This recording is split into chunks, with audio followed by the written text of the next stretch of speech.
حسین علیہ السلام نے مدینہ چھوڑ دیا. مدینہ چھوڑنے کے بعد مسند امامت پہ حسین کی بیٹی سغرا بیٹھی.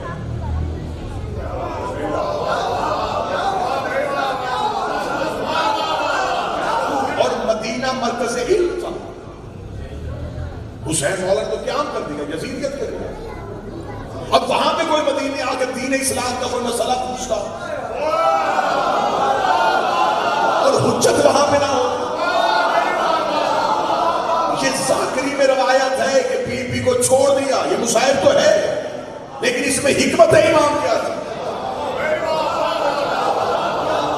منبر محمد خالی نہیں چھوڑا جا سکتا تھا.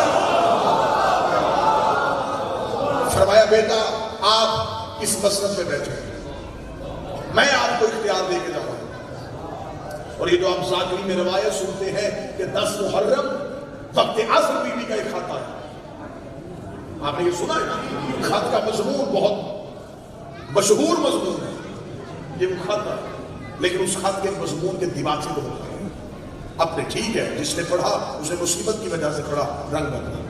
بی بی نے امام حسین کو 10 محرم کو عین شہادت سے پہلے وہ خط موصول ہوا, جس خط میں بی بی نے لکھا کہ بابا آپ کے جانے کے بعد 10,000 فقہی مسائل پہ میں نے آپ کے اختیار کے مطابق فتویٰ دیا.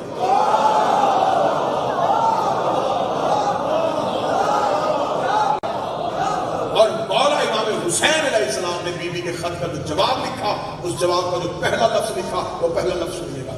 امام نے جو خط شروع کیا, امام نے بنتی کہہ کے نہیں, امام نے کہا السلام علیکہ یا فقیہ اہل بیت.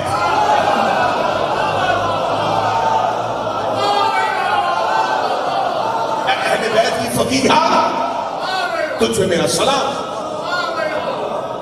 حجت کی واپسی تک جس نے دین اسلام کے کنٹرول کو سنبھال کر رکھا. حسین کی بیوی معصومہ نہ ہوتی تو